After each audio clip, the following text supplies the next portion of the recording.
Hey, what's up, guys? So today I decided to do my Songs of the 1960s presentation on Masters of War by Bob Dylan. Bob Dylan was a country singer born in Duluth, Minnesota on May 24th, 1941. And one of the most talked about things to this day is how, if you ask Siri when Bob Dylan died, she actually says that he died back in 2008. But he really is still alive and highly contributing to the music industry to this day, and has a huge influence even on country music and other types of music to this day as well.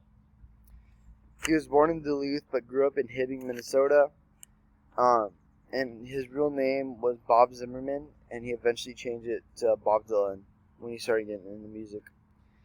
This song was written during the time when the Vietnam War and the Cold War were going on, and things like the draft and other forces that were basically putting young lives and putting young men, and they were forcing them to go to war with no experience or no training at all, and they were just picking people up and putting them in different countries to fight in a war that they had no business being a part of.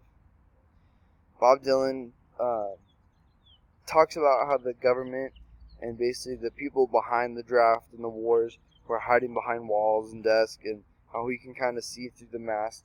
Basically meaning Bob Dylan knows what's going on. He knows that this is just kind of a greedy thing that the government was doing.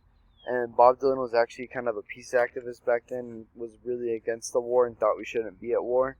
And the whole part of the draft and then just giving a young man a gun with no experience and basically giving him a immediate death sentence was just kind of ridiculous to Bob Dylan.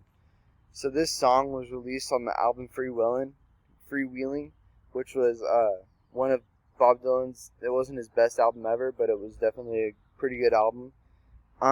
This song, the melody was actually borrowed by a song named Nottingham Town, and his lawyers had to pay $5,000 to stop allegations of him stealing the song.